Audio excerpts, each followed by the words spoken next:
आम्ही राजकारणातले आमचे सगळे मित्र यांना तिळगुळ देऊ आज आणि गोड गोड बोला असं आम्ही सगळ्यांना आवाहन करू. त्यामध्ये आमचे भारतीय जनता पार्टीचे तर आमचे सहकारी आहेत, डॉक्टर कराड साहेब असतील, केणेकर साहेब असतील, माननीय किशोरजी शितोळे असतील.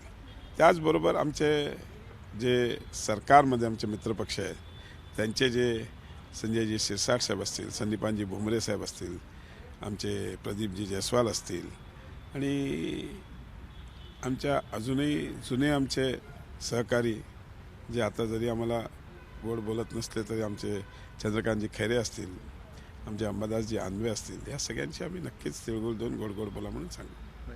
खैरे दानवे गोड बोलत नाहीत म्हणजे आजकाल आमच्याशी बोलत नाही ना, ते आता आम्ही बरोबर नसल्यामुळे बोलणं असते, पण ते राजकीय बोलणं असते आणि त्याच्यामुळे नक्कीच सगळ्यांची आज संक्रांत आहे आणि मकर संक्रांतीला तिळगुळ देऊन झालं गेलं विसरून सगळ्यांनी पुन्हा एकदा जोमाने या छत्रपती संभाजीनगरच्या विकासासाठी काम करू असं आम्ही सगळ्यांना आवाहन करू. अजून कुणाला बाकी इतर इम्तियाज वगैरेंना तिळगुळ देणार नाही, त्यांच्याशी काय ते कसं आहे, त्यांनी कधीही या शहराच्या विकासासाठी काम केलं नाही आणि ज्यांनी विकासासाठी काम नाही केलं त्यांना आपलं तिळगुळ देऊन गोड बोला कशाला सांगायचं.